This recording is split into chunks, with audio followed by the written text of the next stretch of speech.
Tatsimo ary hitantsika amin'izao fa mihemotra sahady ary somary miodana moa le mele nivoaka ho an'izy ny baolina ho antsika malagasy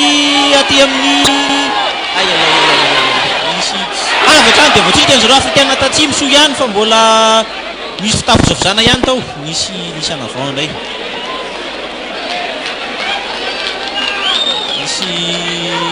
misy anavao indray nataontsika malagasy tao ary dia miforona ny mele an'ireo africaine Tatsimo somary mikoropadropaka ihany Bruno isika malagasy amin'izao fiatombohan'izao asa tsy tokony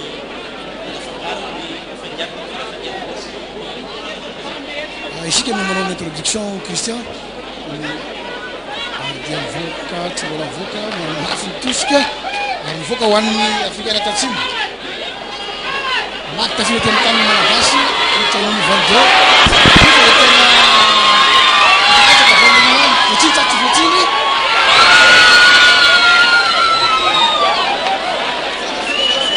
hoan'ireo africaine Tatsimo namana Bruno Zafina Koto namana Christin rehefa avy tongotra taty amin'ny tanitsika malagasy dia nahita ese nay trois quart centre andrareo Igo Elvina zany natsirin'le baolina teo hitantsika amin'izany fa dia aingana tokoa reto africaine Tatsimo reto namana Christin amin'le fangalana an'le isa zany araky ny manampiandry an'le fitsarana an'le ese aloha tsika dia tsara ihany manaraka an'le sary teo satria niainga tamina mele gasy no niainga an'le baolina niainga tamin'le mele gasy zany niainga an'le baolina tafiditra teo ary miatrana aloha Williams laharana fahafolo tsara iny ese teo iny ary somary mivina sady aloha mamasina tsy atao akivy zany tiavana fa dia misy anovana aingana dia aingana mitetiteny ambony kianja lasa nitaka voatsara sa tsy voatsara tsy voatsara maty tafiditra voatsara ny baolina dia fito no tsy misy aloha ho an'zareo africaine Tatsimo 3 minitra 4 minitra tao arinan'ny niatombohan'ny lalao iny ary dia somary niainga tamina mele izay atsika malagasy ny fampidirana introduction tamin'ny lalao iny ary dia nefa tamin'ny ese ho an'ireo africaine Tatsimo lasa andreo mise en jeu ho an'ny malagasy dia ny africaine Tatsimo martelô mandray an'izany ary dia mele spontané mivoaka amin'ny baolina ho an'izy ho an'ireo africaine Tatsimo eselsa dia mitokodony eo alohany amin'ny lalana fahavalo Benjamin dia mbola arana fahafolo Williams indray mandaka ary dia mitady tosy mahita tosy ery amin'ny faritry ny 4 metatra mbola anatin'ny kianjan'zareo africaine Tatsimo ihany somary soso tapodrany ihany ny ampijereto mamasina aloha amin'izao satria vo 3 minitra monja 4 minitra monja dia efa natafiditra ese iray sahady ary voatsara zareo africaine Tatsimo tatao akivy zany ry havana fa dia inona fa tsy maintsy misy atrany ny teknika ny apetraky ny mpanazatra lasa ndosy africaine malagasy ideka no nazy atao dia miforona lasa avy hatrany ny tolotra madinidinika ary voamakina avy hatrany i dominol linona maky teo iny saingy voasakana aloha ary mbola tsika malagasy ihany ny baolina mele spontané miforona dia lasa ndrareo africaine Tatsimo namana Christin dia miala tamy moa i janga iny mahita tosy sa tsy mahita dia mahita tosy aty amin'ny tanitsika malagasy ireny nanaovana namana Christin tsara dia tsara le fanafiantsika teo fa somary nanderery ihany dominolona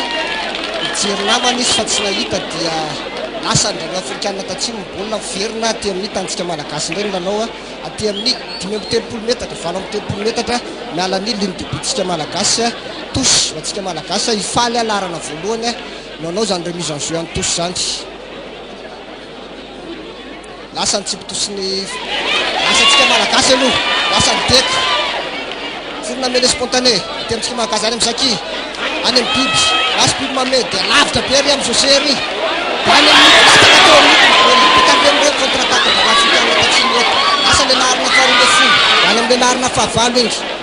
any amin'ny Benjamin iny forona mele spontané lany amin'ny africaine Tatsimo ihany nitsy be ondray le larana fahafitony ikingy iny lasa atsika malagasy ny baolina namandeha ihany be manao anavaontsika lasa ndrareo africaine Tatsimo indray nanao anavandra ny afrikanina tatsimo dia meleo atsika malagasy somaraika orana ihany zareo africaine tatsimo ndraiky rehefa manafika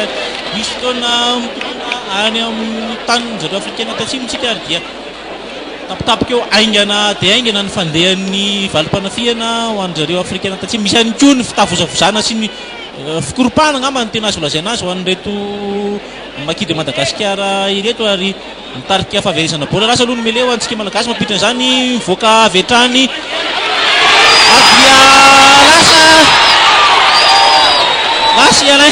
dia lasa Alain dia tolotra eo aloha eo dia ifandrombana morata mivoaka malagasy ny bola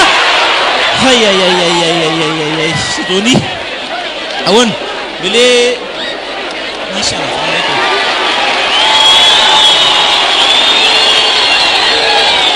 Sidoni ny bola dia misy anavana africaine tatsimo dia meleo atsika malagasy eo anatin'ny fahatry ny 20 metatra ary dia anatin'ny 20 metatra ary dia 10 metatra 9 metatra mialan'ny ligne de but an'ny zareo africaine tatsimo fa dia miemitra aloha ny mele malagasy aiza aty amin'ny Sidoni dia mifaty eny amin'ny José ahoana José anatin'ny 20 metatra ihany lasa kosaria dia ese ho an'ny malagasy tena nisy anavance nisy tena nisy fahatsona teo fa tsy rekotra le ser dia mioraka ny tetiny masina ny place tokavavy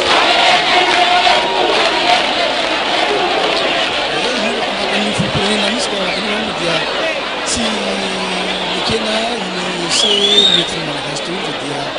verina teo amin'ny toerana nanaovana fahatsona lay tolotra ary dia tefa mazava be misy lay tolotra dia mele hoan'ny zareo africaine tatsimo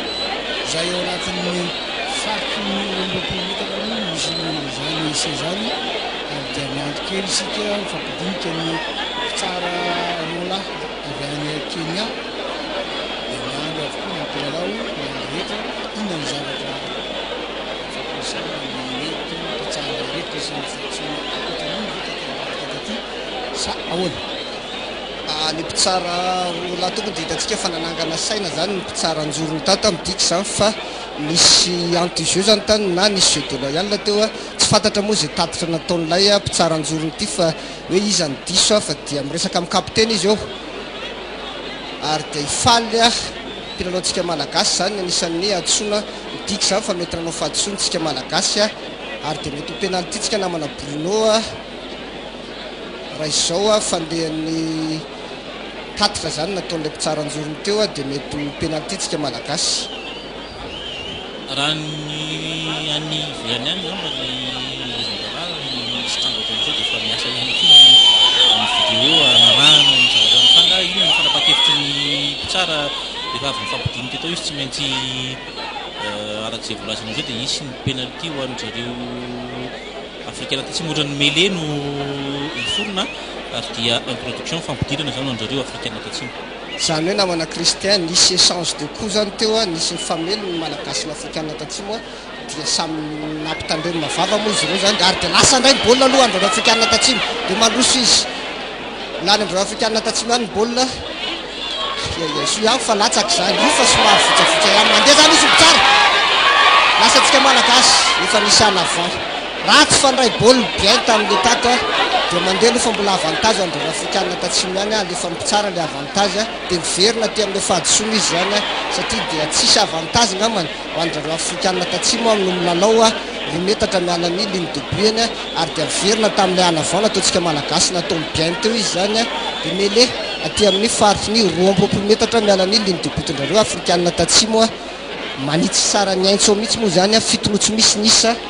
20 minitra eo zany lalaovana namana Christian raha iverenana angamba Isidore le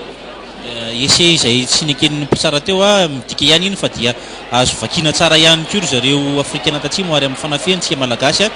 dia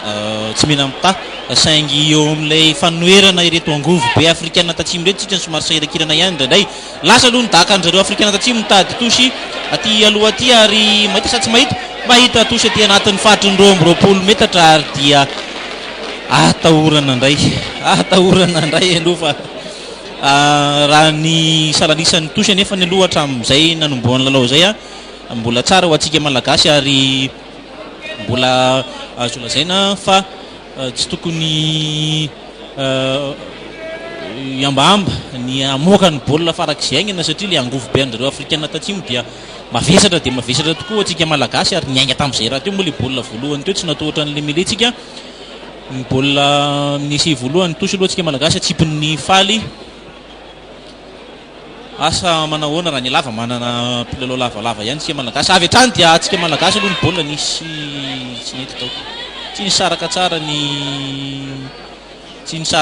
ny kipa roa tota aloha azava tsara atao mpivoana ato izy ny mpitsara keny ihany na verina zany ny toson'ny faly aloha verina ny toson'ny faly izany mandeha zany lasa an'zareo afrikana tatsimo avy hatrany ny tosy ary dia laharana fahavalo ngeza be ikinga mamaky ahoana kely sisa dia tafito anatin'ny mby malagasy io indray raha havana fa dia tosika be angovo be arasa tena voatsindry faharoa an'zareo afrikana tatsimo zay le napozina miainga any amin'ny tosy dia miainga le angovo be tena matanjaka be ary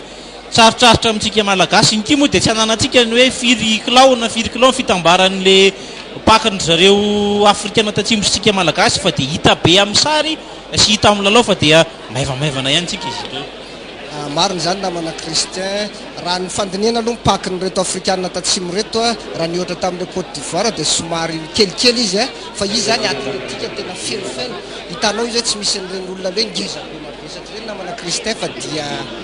olona tomady zany ary felofelo voronofo zareo afrikana tatsimo reto mangina aloha tamin'izao fotoana zao ny ireo mpijera eto amin'ny kianja be Mahamasina lay laharana fahafolo William Sandré zany no anao ny tentative de but apprécié 12 zareo afrikana tatsimo mbola tsy nitokotsika malagasy lasa nitaka baolina ary dia maty 14 afrikana tatsimo mbola tsy mitoko kosa itsika malagasy eo amin'ny 12 minitra eo zany lalaovana amin'ity lalao zay mariana ihany moa izay teo fa lalao tafiditra amin'ny manasa-dalana fidina ny tompon-dakana Afrika na ny top 9 zany amin'ity taona 5 ity izay katroany Madagasikara sy zareo afrikana tatsimo tsy mandray vola miaraka tao amin'izao lalao zao ihany koa moa ny lalao manasa-dalana faharoa sy katroany Namibia sy Maroka zany izay atao any Casablanca ny lalao famaranana moa amin'ity lalao ty dia atao ny 12 volana novambra ho avy izao amin'ireo izay tafavoaka mpandresy tsara ihany koa ngamba izy doro ny ohatrany hoe somary mampatsay ihany ny dinganana raha reto tarika rotonta reto milohana tongavana zao katony famaranana izao ho antsika teto Madagasikara moa dia nisy ny lalao niolana tamin'ny Namibia nisy ihany koa ny lalao niolana tamin'ny Côte d'Ivoire tsy atao ampatahotra antsika mpijery ny télévision malagasy amin'izao sabotsy tolakandro zao fa somary mavesabesatra ihany koa nandresy reto afrikana tatsimo reto an'zareo namibiana an'zareo Ouganda namana Christian Ouganda moa izay mariana ihany fa nandraraka atsika zany tamin'ny lalao ho amin'ny fidinany tompon-dakeran-tany amin'ny taona 7 ireto afrikana tatsimo tsy mpandray vola reto dia nandresy an'zareo Ouganda tamin'isa 7 no folo atsika malagasy moa ngamba tadiditsika tsara fa dia nandresan'ny Côte d'Ivoire 30 tsika teto Mahamasina ary dia resan'zareo Namibiana kosa tamin'isa 7 no 17 tany Ndoka so ihany aloha fa latsaka amin'ny baolina taty amin'ny laharana fa 17 tany amin'ny Smith Jones teo fa ratsy zany dia ratsy igny ary dia mele nanao anavandro zareo afrikana tatsimo ary dia mele atsika malagasy mbola aty amin'ny tanitsika ihany zany aty amin'ny fatriny 30 metatra mialan'ny ligne de but-tsika malagasy asa raha voatsikarinsika teo izy doro antsika pijery ihany koa fa somary nidikina ary somary nibidy mihitsy ny José teny ambony kianja teo lasa indray aloha ny mele atsika malagasy ary dia aingana ny voany saingy somary sarotsarotra ihany koa nanoerana reto afrikana tatsimo reto lasa ny baolina ny Sidonie dia Sidonie ese zao any amin'ny Coco lasa tenety meo any amin'ny Saki lasa Saki bola tsy tongo penalty-tsika malagasy satria dia mitazona baolina amin'ny tanjy. Penalty-tsika malagasy fa dia notazomy zaki teo zany le baolina namana Kristin. Raha fahitako azy teo namana Kristin tokony setany aloha iny deux contre un izy teo somary mety miboboka ty agnatiny nefa le baolina tsy tonga seteo namana Kristin nefa dia occasion tsara dia tsara atsika malagasy iny nahavita surnombre tsika tany amin'ny famaranana ny tsiambokely Kristin. Surnombre tokoa tsika izy tory satria larana fahasivy mikanjao an'zareo africain tatsimo dia mbola tsabona atao amin'ny sisiny ato na izany na zany nefa dia azo atao ihany mamaky ireto africain tatsimo reto amin'ny hazakazaka sy ny efanganam-pandeha ary manamarina ihany justifie ozy ny vazaha ny taktika napetraka ny mpanazatra hoe ajanona aloha ry Douglas zay somary mavesabesatra fa solona mpilalao aingam-pandeha mbola ao anatin'ny fanantenana ihany tsika amin'izao fotoana izao aty amin'ny fanafiana lasa ny fanafiana ho antsika malagasy aloha aty amin'ny ilany aty ary dia lasa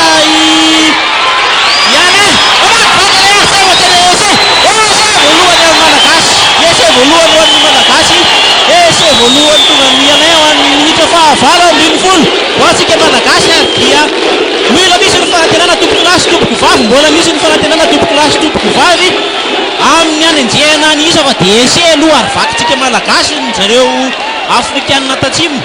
ary dia mbola manamafy sy manamarina ihany le soa taktika ny mpanazatra ny ametraka mpilalao aingam-pandeha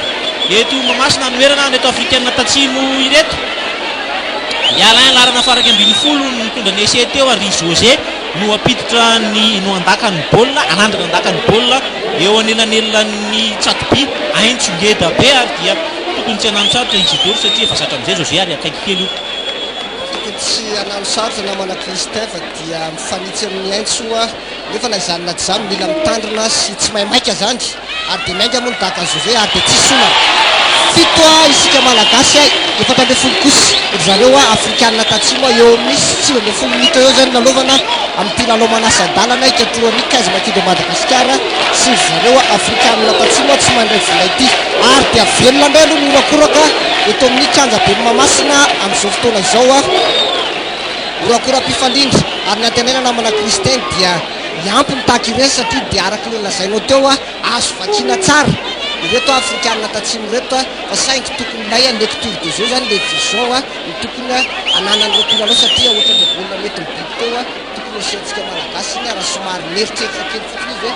nanao deux contre un tsotra fotsiny dia naitesetsika tokony efa tany dia efa naitesetsika izy toa ary tokony hitadavana vahaolana aingana dia aingana ihany koa ny anohanana neto angovo be afrikanina tatsimo reto ary hitanao fa raha vao miditra aty amin'ny tany malagasy fotsiny ny baolina dia efa matahotra ny mpijereto Mahamasina mety hanahoana indray fanafianao an'izareo afrikanina tatsimo aloha mandeha amin'izao fotoana izao ary amin'ny ilany ankavanana ary dia manao tolotra any aloha any ahoana isanaraka tsy misy tafiaraka fa dia Kristin ary dia mele baolina moa zany tsy azo dakana avy hatrany tsy azo vonoina avy hatrany ny baolina tsy azo dakana ivokany ligne de balle mora avy hatrany na ivokany ligne de touche de but fa raha manao an'izay anao dia manana safidy ny ekipa zay tsy nandakan'le baolina zany na anao izy ny raha mivoa 22 metre na isafidy ny mele any amin'le nandakana amin'le baolina eto moa zany dia safiditsika le mele aty amin'ny nandakana ka dia mele zany introduction atsika malagasy isan'ny safidy nety ve sa tsy nety hitantsika ihany rehefa ve le manao mele ao anatin'ny fatrany roa metatra raha nitanjaka reto afrikanina tatsimo reto fa dia mivoaka ao malagasy aloha baolina any amin'ny José mbola milalao anatin'ny roa metatra ihany dia misy fanohanana retardement fa dia tsy hitan'ny tsara aloha ahoana any larana faevatra ambin'ny folo an'zareo afrikanina tatsimo nary baolina dia lasa ny malagasy ny baolina lasa ny jota dia mele spontané mifolonao mivoaka ao anisany baolina mivoaka ao malagasy hitaneo mizalamina aloha baolina anatin'ny faritra masina bekiry ny roapolo metatra fa dia mivoaka nahita kosa aloha aty amin'ny tsipony dimy amby telopolo metatra aty isika malagasy funde Mahamasina izy ireo taitra amin'ny toromasina indray Mahamasina namana Kristin ozy anao teo hoe somary mampatahotra ihany lay nanao baolina ty amin'ny faritra ny roa ambin'ny metratsika malagasy nefa ny azo lazaina fa iny ihany koa no azo anampohana zany any reto afrikanina tatsimo reto zany hoe relance aingana dia aingana ataon'ny trois quart miala ty amin'ny faritra ny roa ambin'ny metratsika malagasy ary dia iny lasatsika malagasy lasa tominolona manitsy be tominolona lasa ihany tominolona lasa manapy tominolona lasa ny roto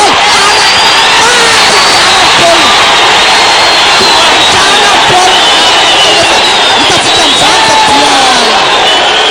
sakino voandragary dia miaraka mitsany amin'ny placage fatsika zany dia jeu pénétrant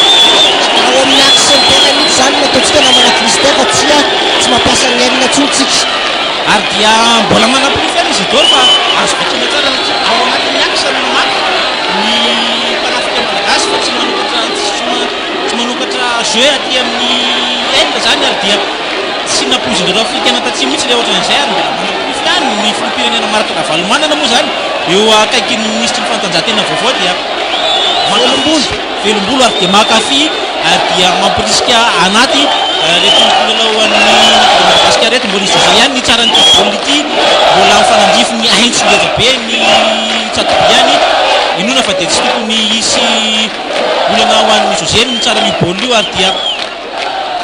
mitovy nisa tsy ho ela raha tsisy ny sampona voatsara fahatelo amby roapolo dia tratratsika ihany ny isa eny amin'ny tableau ary dia faly ny filoham-pirenena faly ny ministry ny tanora sy ny fanatanjahantena faly raha teo mivoaka malagasy ary dia inona tsika rehetra manerana Madagasikara manaraka ny televiziona malagasy amin'izao fotoana izao fa dia mifaly daholo tsika rehetrarehetra any amin'ny faritany any manaraka ity lalao ity 7-20 no isa eto Mahamasina amin'izao fotoana izao tompoko lasy tompoko vavy ary dia mifanitsana tsara amin'ny afrikana tatsimo na dia tsy mpandray vola ary ny makidy Madagasikara lasa ndomizan'izao andrareo afrikana tatsimo baolina avy hatrany aty avy hatrany dia voaka tosy ino moa zany namana Christer any kodany vahoatrany iny mivoaka tosy avy hatrany dia manana soatsika malagasy na hoaverina ilay kodany voa na ifidiny tosy ka tosy aty amin'ny faritry ny mampisasaka ny kianja aty zany na ifidiny mele zany mele au centre ny azahoana tompony indrindra moa amin'izay safidy anankitelo zay dia ny mele au centre dia zay no viditsika malagasy hoe mele au centre zany satria eo dia afaka mamelatra baolina anao na ho any akavina any akavanana lasa aloha nitosika be andrareo afrikana tatsimo ary dia lasa n'le mele teo pisinety kely aloha ao aiza ty amin'ny mito aty ny baolina voaka sa tsy mivoaka tandreny mito hay voaka na nitsaka ny ligne de touche mito dia toso andrareo afrikana tatsimo 10 metatra miala ny ligne de butsika malagasy lasa toso rapita be tatra fa avarinitsika tsy mandeha zany izy mipitsara anjolo tsy mandeha zany satria dia efa misy mpilalao malagasy anankiray moa zany tao anaty alimement fa raha iny zany tsy nisy mpilalao malagasy misy tao anaty alimement tao namana Christer dia azo nalefa iny rehefa vonona ny alimement andrareo afrikana tatsimo dia miverina aloha zany tosy ho andrareo afrikana tatsimo 10 metatra miala ny ligne de butsika malagasy Lewis Gard zany nanao ny remise en jeu any tosy lasa nitsipy tosy lasa tsika malagasy aloha fetrika mifaly ay somary ambany le tongotro faly dia votsitra teo amin'ny gana ny baolina zany mele introduction andrareo afrikana tatsimo ary dia hita amin'izao aloha fa dia efa manomboka mikoropaka ihany koa reto afrikana tatsimo reto namana Christer satria dia hita fa miayay izy zany satria natamboalohany izy mizotra tsara ny resaka fangalana tosy amin'izao fotoana zao izy namana Christer sy Bruno dia efa voalohany ary dia brifo zany le tosy andrareo tsy nety teo fa lasa tsika malagasy moa le izy sainga tsy nainanarareo tsika ka dia verina homeleo andrareo afrikana tatsimo iray baolina mele ao anatin'ny tsipika indro roapolo metatra mivoaka andreo afrikana tatsimo ny amin'ny Williams dia manao tosy avy hatrany dia manao itsin-dalana be lara faharoambin'ny folo roks zay mbola voatohana aloha lasa ndray misy anavant misy anavant ao dia mbola manao totonondro bory ihany ny filazan'izany angamba nitsotsotso be any aloha any ny Schmidt dia so ihany fa mahiratra matsiro ny mpitsara ary io koa misy fanindrina ihany hoe nahoanina tsany aloha dia lasa foana ihany aloha ny fitopolo isan-taona namana Christer manao arbitre tena zany hoe raha misy baolina latsaka tokony holalovina ihany indray le izy mety tsy mitsoka tampoka mpitsara zay tena tokony horaisina lasa aloha mele ary mele atsika malagasy voaka andrareo afrikana tatsimo any amin'ny Williams manokatra atao amin'ny larana fahatelo ambin'ny folo mamaky anarana faraka ambin'ny folo tandremo Hugo mitokodina ihany Williams ihany ay lasa ndray Williams tandremo zalafa dia efa tratratsika keny isa dia omena voaka ho an'ny afrikana tatsimony ihany dia ty amin'ny Schmidt mamaky vaky Schmidt ahoana tika malagasy lay baolina deka raha io dia lasa any amin'ny mito asy mito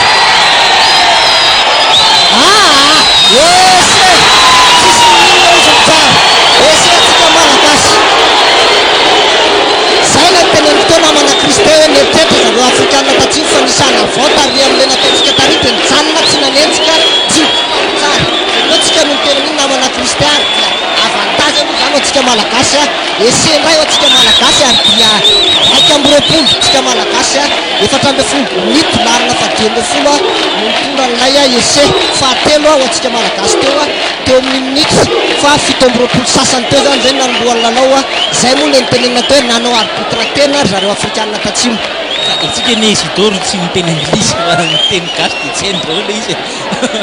fa de iny aloha ho atsika malagasy ary dia eo fisasa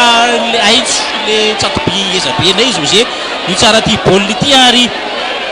azo lazaina fa manatantara ngamba zao fotoana zao isidoro mbola tsy nisy a firenena eto afrika mety hoe mitarika nanoloanan'zareo afrikaina tatsimo a afa-tsy madagasikara aloha na dia mbola io elanelanyisa 10 io fotsiny ary miandry ity fitsaran'ny baolina ity ho an'ny José ahoana tsara zona tsara dia mitarika amin'isa raiky amby roapolo no 7 no makidy madagasikara tompoko ato anatin'ity fidirana voalohany amin'ny lalao manasa-dalana ity tena faly ary tena faly ny mpijery eto Mahamasina tompoko lasy tompoko vavy noko fa dia nareo any tokantrano any koa dia faly amin'izao fotoana izao miara-paly amin'ny rehetra eto Mahamasina manatantara tokoa raiky amby roapolo no mahatera teto Afrika no zany manana leto afrikaina atsimo reto afrikaina atsimo any amin'ny sombol dia mipetraka amin'ny mele spontané any amin'ny saki lasa saki any amin'ny sidonie lasa ny daka ny sidonie telo be aty mivoaka satsa voaka tsy mahita tosy dia any amin'ny lelarina fa 2 any amin'ny smity lasa smith ary dia mamitabitako smith dia mitoy any dia lasa any amin'ny Benjamin François ndray ny forona mele spontané mbola any amin'izareo afrikanina tatsimo any mbola any amin'izareo afrikanina tatsimo any baolina io fa dia efa tsy mandeha tsony aloha ty lasa ndray forona mele spontané fa sahirany zareo afrikanina tatsimo tsy mahita ary dia mbola tsy mandroso aloha zany atakiny zany namana kristin fa dia mivezivezy eo faritiny 7 metatra miala ny ligne de butsika malagasy any penalty tsika malagasy satria dia miplonge tsika zany tamin'ilay a mele spontané toy tamin'izany geste tsara zany ary dia tokony hiverina 10 metatra ainga tsika namana kristin fa raha tsy zany dia androso 10 metatra indray penalty andrareo a afrikanina tatsimo misy mpilalao afrikanina tatsimo taraiky aloha ambony terrain dia misy mpilalao malagasy any koa zay a mbola tsy adony eo ary dia afaka makaina kely indray aloha zany tsika malagasy a taorina an'izay lalao a ny famaly valiana zay namana kristin raiky amby roapolo isika malagasy a 7 kosa zareo a afrikanina tatsimo a 30 minitra nalaovana zay eto amin'ny kanja be ny Mahamasina apatsahivina ihany ho anao a izao vao manokatra ny vata fahita lavitra ao fa dia manaraka ity lalao manasa-dalana amin'ny top 9 aty Afrika ity a ianareo a isika malagasy avany akavia manao akanjo fotsy a zareo afrikanina tatsimo kosa avy aty akavanana manao akanjo maitso a mitarika itsika malagasy dia hotsarana aloha le fahadisoana nataon'ny malagasy teo i Williams laharana fahafolo no mitsara izany mpitsara baolina ho an'ireo afrikanina tatsimo manandrana aty amin'ny tsipony 30 metatra tisy manampifoka somary aty amin'ny akavia izany daka izany zao namana kristin fa dia efa matahotra eto afrikanina tatsimo reto a tsy matokotena izy amin'ireny lalao baolina tsy mieritreto zany a ITC fa dia zay eritreretiny misa zany namana kristin dia atony daholo tombotsika baolina teo isidoro tsy tafiditra amin'ny Williams aloha ary dia marina tokoa zay teneninao zay satria raha manana eritreritry ny raisany angovony izy dia aleony stade IC ary alohan'ny koa nanenjika le avy hatrany le elanelanisa nitady baolina tafiditra izy a indrisany efa fa dia tsy tafiditra aloha iny baolina ino anjareo dia ho avy ndray ngamba andreo misy an'izao atsika malagasy aloha avy hatrany dia hainao any takabe ny José tsisy manaraka fa dia hoanjareo afrikanina tatsimo mamerina baolina avy hatrany any koa ino any mitady tosy io fa dia mahita tosy izy namana kristin fa dia tosy any amin'ny andakana satria efa mivoaka ny faritiny 2 metatra le raha namana teo nandaka baolina fahadisoana teknika ihany zany namana kristin ary ohatrany mahateteny any mpilalao mbola ambanimbany sokajy zany manao an'izany fahadisoana zany satria dia efa tao anatin'ny faritry ny 20 metatra lera namana no mivoaka nandaka an'le baolina azony atao tsara namana Christelle nanao an'io satria dia atao anaty 20 metatra izy nandaka dia tany amin'ilay any voan'ny baolina tosy aloha ny baolina antsika malagasy aty amin'ny faritry ny 20 metatra lasa ny baolina mandeha any amin'ny José lasa ny dropy ny José miainga dia miainga tafitika ndray efatra amby roapolo isika malagasy efatra amby folo tatsimo eo amin'ny 23 minitra ny nanaovana zay José laharana fahatelo amby folo any nanao an'iny tentative de drop iny ary dia maty somatsara ary dia mikorotany zay ny azo lazaina andreo afrikanina tatsimo reto namana Christelle ary ohatran'ny hoe karazany tsy ampozin-dareo mihitsy angamba ny tiranao antsika malagasy ty tsy nanapo mihitsy izy ary mety niainga tamin'le hoe tsikeresin'zareo Ouganda ary niainga tamin'ny fandresen'ny zareo any Ouganda ihany koa mba nietreretiny hoe lalao etrena eto Mahamasina asa ihany koa na any amin'ny sokajy fahafiry ohatray tandremy any zalahy fa ina enjakenjana ary ny lalao tokony tonitony ihany ny fo fa sao dia misy mahazo fampitandremana ary mivoaka ivelany kely eo io nge le tombonisy io nge mety zavatra tsisy dikany ihany koa dia efa mety rava raha ohatra ka tsy mahay mitandrintsika zavatra tsy tokony atao hoe fahadisoana ara teknika no mety avova mety any amin'izay tendroko tsy voafehy zay miainga tamin'ny ary moa namana Christelle dia manao tatitra zany ilay mpitsara anjorony engany ka mba tsisy karatra mavo voka eto sanatria zany satria raha misy karatra mavo midiky zay fa dia tsy hoampisy tsika malagasy dia manao tatitra moa ilay mpitsara anjorony hita eo hoe iza ny diso zany satria dia misy sakoroka moa zany teo misy mpilalao io fa dia mampiantso mpilalao malagasy anankiray izy mpilalao atsona ny kapiteny dia atsona ihany koa ny izy zany atsona zany isaky miantso mpilalao izy atsona aloha zany dika aloha zao fa matoditsika malagasy ny atsona tsika malagasy zany diso namana Christelle hita eo hoe ivoaka ve ny karatra sa dia fampitandremana voaka ny karatra mavo hoan'ny zaky voaka ny karatra mavo ho an'ny zaky izy dia midimity antsika malagasy ary iny efa nazana teo namana Christelle dia anisany handikapitsika malagasy tiatsika tsy ampy zany lalao aloha tsika efatra amby folo mandritra ny folo minitra manopody zaky efatra amby folo ny isan'ny malagasy ny amboninkanja efatra amby roapolo kosa ny isany amin'ny tableau efatra amby folo andreo africaine tatsimo ary dia avy hatrany dia hotsarain'ny Williams indray le baolina teo hotsarain'ny Williams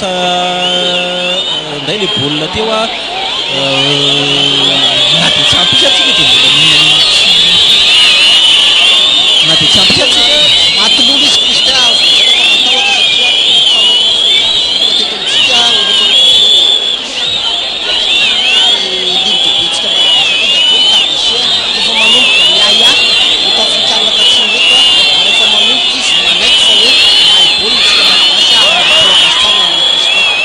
lasa ny dakany Williams ary dia maty tafiditra iny baolina iny niainga tamina fadisoana tsy tokony mitrangy zay ny tena marina satria raha le toso teo ary tokony mitoso antsika malagasy ary araky ny fanambara ombenombeny nanana tombony foana nanana avantage foana antsika malagasy tamin'ireny tosy ireny tsy misy mpilalao malagasy efa miomakomana ihany koa manafanatena ihany miandry ary angamba hoe Ibrahim no hitanay manafanatena eo nandeha aloha ny remise en jeu atsika malagasy saingy nisy tsy nety teo malagasy lasa aloha zany dia rehefa misy lasa aloha koa moa lasa aloha le coup d'envoi dia afaka misafidy ndraiky eo lay mpilalao tsy nandaka baolina na hoe averina le coup d'envoi na mifidy mele centre araky nefa lazaintsika teo moa denia mele centre no azahoana tombony indrindra zany ka zay fidianandreo africaine tatsimo ary dia atahorana tokoa mele centre ohatra vao satria dia manana soa taktika anankiroa be zao nefy zany le mpanafika na ho any akavina ho any akavana na lasa moa fanafiana ho andreo africaine tatsimo dia amin'ny laharana fahafito any amin'ny Becker Théodore izy tsy namele spontané lany andreo africaine tatsimo any lasa mbolo narefa misy mabedebe aty croisé avantage atsika malagasy tandreo ny alay ny provocation tsy maintsy misy foana tanjy tsika zany tokony afotena rehefa lasa ny baolina rehefa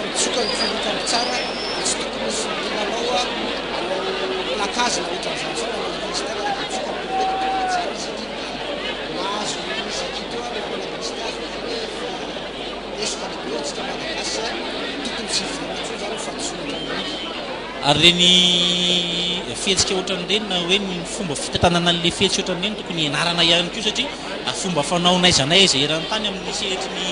ny rugby le lasa aloha ny baolina ao antsika malagasy mivoaka antsika malagasy tandreo mo Sidonia ao any ahoana baolina mele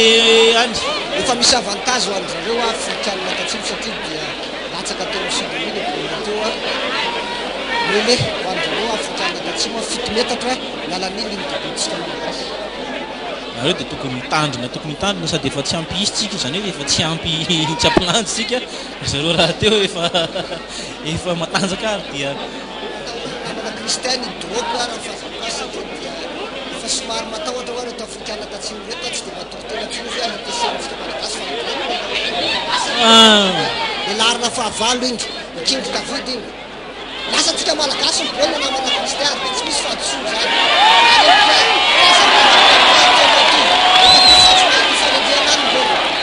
mazakazaka manoloana an'le baolina satria ary dia nalatany izy ao anaty fariny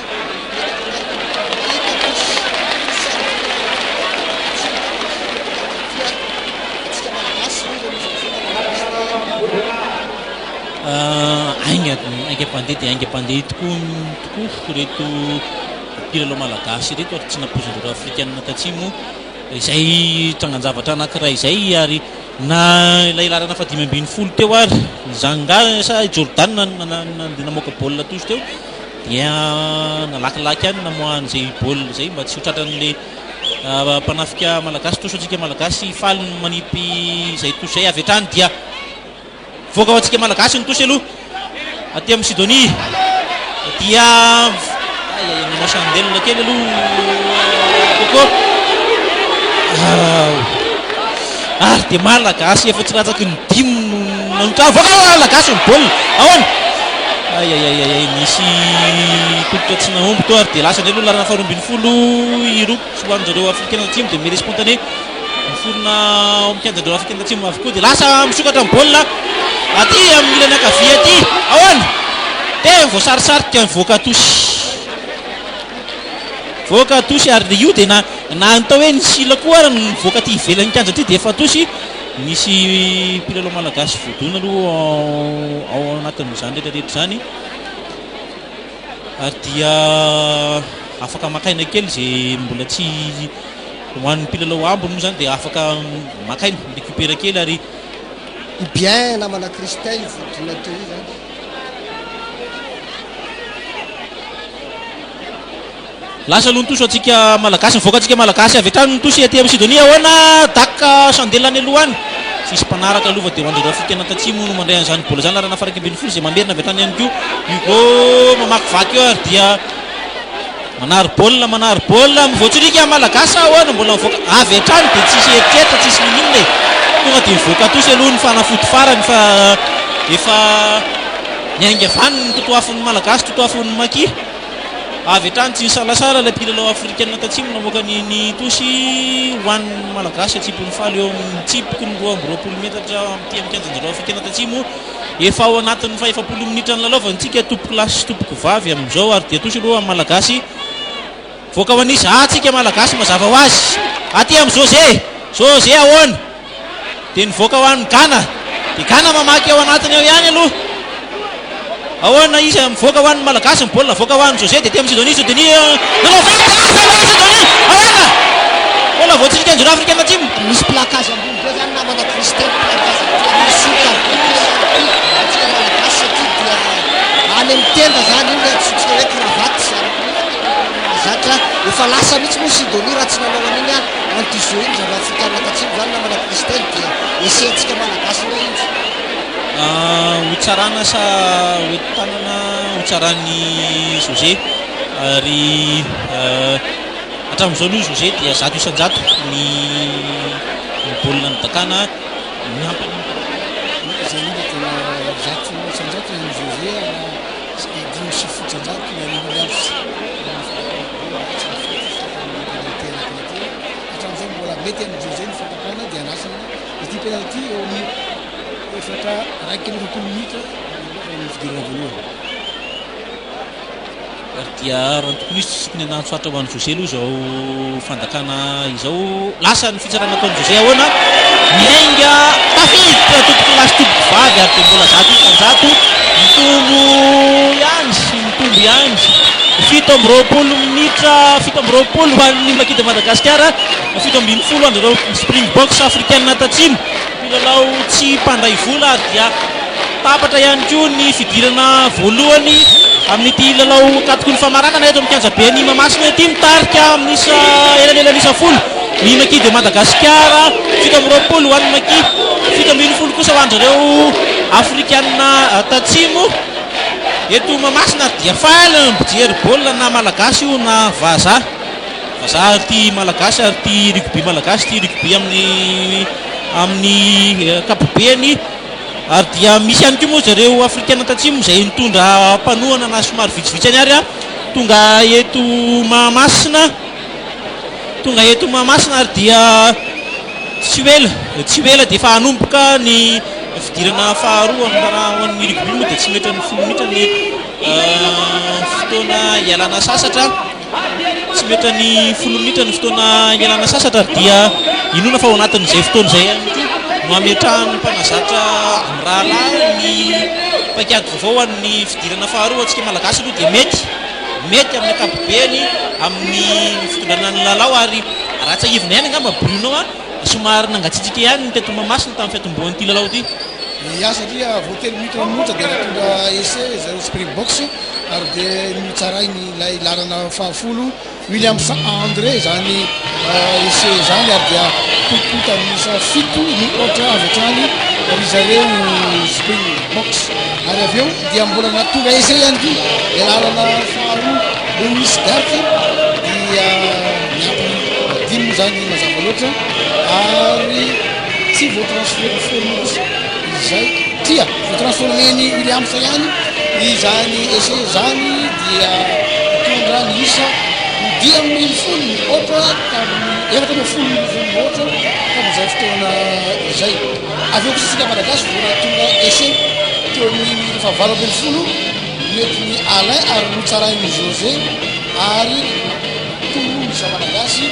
7 raha 11 ny any Springboks ateo dia niezaka mafy ny malagasy tomanorana niny ary teo amin'ny minitra fa 20 natonga essai faharoa ilay malagasy tamin'ny alalan'ny Ghana ary dia nitompo 12 essai zay tsarainy José Samatsara ary dia sala nisy teo pisarapotraso eo amin'ny 10 avy eo dia mitohaka ny fandrinana mety ny Makida Madagasikara tany amin'ny minitra fa 17 natonga essai ndraiky mito ary natonga nisa ny Makida Madagasikara 9 no 4 tsarainy José Samatsara moa zany dia nitombo gnelagnelana 1 no 4 taorina zay natonga nahazo penalty zareo Springboks kanefa dia tsy matin'ny Williams André zany penalty zany ary dia voatana ny malagasy gnelagnelanyisa indrinanila fa raha indra taorina zay dia afaty drop fa avy ety amin'ny 20 metra raha ty i José ary napakatra ny isa 4 no 4 telo mitra taorina zay nahazo penalty Williams André tsara baolina sud-africaine ary dia napakatra ny isany 17 raha 4 ny any Makida Madagasikara tsy mijanona teo ihany na dia nisy mikaratra mavo azo Jackie lalao 4 no Maki ary dia nahazo penalty tsika teo anatin'ny fotoana voalohany dia mitsara ny José Samatsara ary mitondra ny isa européenne sasatra 17 tarika Madagasikara eo amin'ity lalao manasa-dalana edina ny top 9 zay aloha ny teto Mahamasina tompoko lasy tompoko vavy iseto kely vetivetika izay ary dia omena Antaninarenina ny antenne alohan'ny verenana anarantsika ny fidirana faharoa amin'ity lalao ity Antaninarenina omenanareo avy hatrany ny antenne lasy tompoko vavy ary dia miveny eto amin'ny kianja be ny Mahamasina indray ny fantarahantsika mivantana ny televiziona malagasy amin'izao tolakandro izao anatin'ity lalao akatoko ny famaranana eonan'ny 15 Makida Madagasikara mahitsy fotsy mena manatrika atsika ary zareo Springboks avy any Afrika Atsimo manao ny akanjo fanaon'izy ireo hatramin'izay lasa ny mise en jeu an'zareo africaine tatsimo avy hatrany dia any amin'ny malagasy aloha ary voavoaka avy hatrany teny am-panidinana mele spontané miforona manizany baolina voaka anizany baolina antsika malagasy an'zareo africaine tatsimo mbola ifanotofanao aloha ary dia miainga indray le angovo be an'zareo africaine tatsimo voakantsika malagasy aloha raha ny tokony izy ny baolina lasan'ireo africaine tatsimo ary dia any amin'ny laharana fahavalo dia mandeha ry amin'ny sisiny ritandremo aloha mbola ty amin'ny tantsika malagasy any baolina hatramin'izao fotoana zao any amin'zareo africaine tatsimo forona indray molina forona mele spontané mbola any amin'zareo africaine tatsimo ihany ny baolina dia mivoaka ty amin'ny 3 karaty iny laharana fahenina ambe folo iny namana Kristin voaniditra iny Ivan Jervelt iny sarotsarotra ihany manonona ny reto ary dia mandroso io fa dia ohatrany nanova taktika zany reto africaine tatsimo reto namana Kristin ary dia tsy mamoaka baolina izy 2 metatra miala andiny debitsika malagasy mbola mirafitra tsara aloha hatramin'izao sady atsika malagasy ary dia io fa miveriny-zareo africaine tatsimo mbola any amin'zareo Afrika ary manao angovo be zany namana Kristin fa dia tsy miala ihany kotsika malagasy io fa nisy vol de charge namana Kristin somary lasa salozany tsika tamin'ilay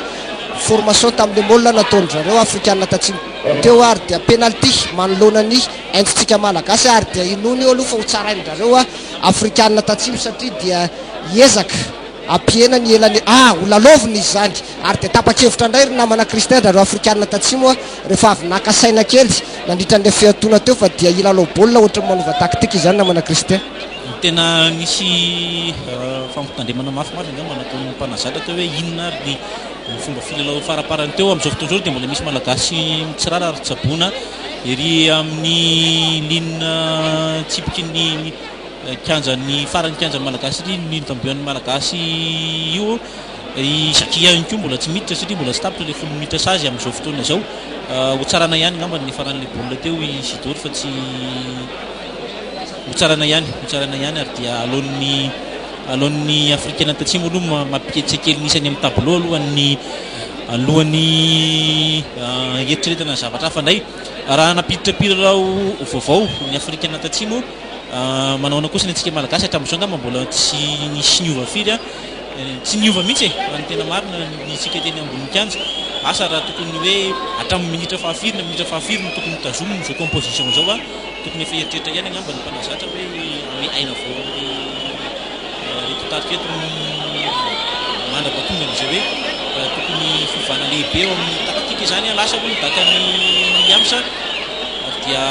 voatsara soma tsara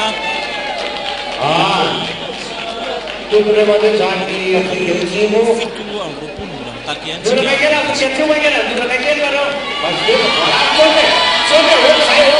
ary dia efa niditra moa zany izakia laharina fahasivy antsika malagasy satria dia tapitra lay 10 minitra saziny teo roapolo zareo africaine tatsimo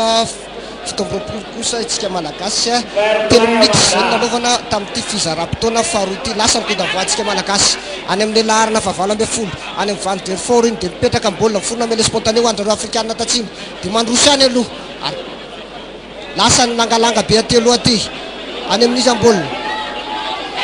tandeha fa ratsy be zany somary lava be moa zareo africaine tatsimo ary dia mora ho azy nandray an'le baolina anlera teo ary dia reny zao ngamany dia anisan'ny toromarika avy any amin'ny parazatra namana Kristin hoe alefa dakana ambony ny baolina dia manana tombony izy amin'ilay somary tara ihany koa faly tamin'le fiangan'le baolina teo ary zay no aloha nisy penalty indray tamin'le formation teo ary dia lalovina azy any adianga io aloha fa dia mandeha aloha fa tsy manome 10 metatra ny tsara kenianina zany fa dia forona indray mele spontané ho an'zareo africaine tatsimo mbola any amin'zareo ihany ny baolina manao passe sautere lavitra ry ary dia mivoaka atosy nanao passe sauté izy dia voadindrana hatramin'le namany zany tokony omena ny baolina fa dia lasa atosy avy hatrany le baolina namana Kristin ampatsahivina ho zay fa manaraka ity lalao ikatroan'ny 15 makilo Madagasikara sy ny africaine tatsimo tia isika amin'ity fizaram-potoana faharoa ity zareo africaine tatsimo avy aty ankavia manafika miakavanana isika malagasy kosa avy any ankavanana manafika miakavia fizaram-potoana faharoa izao atrehantsika izao efatra minitra sasany eo zany nanomboan'ny lalao fito amby roapolo tsika malagasy roapolo kosa zareo afrikanina tatsimo lasa bola any amin'ny José de langalanga telo be aty mahita tosa tsy mahita any amin'ny larina fa efatra amby folo any amin'ny Jordan Sébastien de manitsy hoe any de miainga mihitsy ataony koko miainga mihitsy Jordan Sébastien bola any amin'ny zareo afrikanina tatsimo any bola de mandeha misy en avant zany ifa hita mitsaraka de mandefa ny avantage izy tsisy avantage atsika malagasy de miverina milay fahadisoana nataon'zareo afrikanina tatsimo teo mpitsara mele introduction ho atsika malagasy mele introduction atsika malagasy eo amin'ny tsipoko roapolo metatra tokony tandrotandrina ihany tokony aingantsika mamoaka le baolina ao anatin'ny mele ao ary tsy tokony zay arafa anaty aingana atsika de voatsika zareo afrikanina tatsimo tandremo fa bola mivoaka ho an'ny José any José aty amin'ny ay taka mamoaka baolina fa dia drop yaony miainga sa tsy miainga tsia tsy maty so ihany ary mbola nisy zavatra nitsofompo tsara ihany tao mbola ao anatin'ny fahatry ny 20 metatra tsika malagasy penalty renvoi 22 metres zay tokoa tsy hay intsony mantsy nanany baolina ary zao de lasa anankitelo any ambonin'ny kianja fa dia lasa aloha zany no misento kely indray somary tokony atao anatin'ny kianja ny malagasy tao anatin'izay enina minitra nalalaovan'izay zareo afrikanina tatsimo ary tovitovy endrika tamin'ny fidirana voalohany ihany aloha ny fahatombohan' zao fidirana faharoa zao ay tandemo zany fandraisana baolina zany lasa aloha ny baolina mivelatra ho an'ny malagasy any amin'ny Sidonie de mamorona mele ao de mivoaka ho an'ny malagasy ny baolina ahoana tototra kely aloha mahita tosy sy mahita tosy tsy mbola mivoaka tosy le baolina fa dia Ghana nanao suivre tao voaka any amin'ny Ghana ihany lasa ihany Ghana mitokodina sady mamaky eo anatin'ny fahatry ny fitsaran'ny kianja ao Zaki mamoaka baolina any amin'ny Sidonie lasa le Sidonie mamelatra ary amin'ny José ay ratsy le tolotra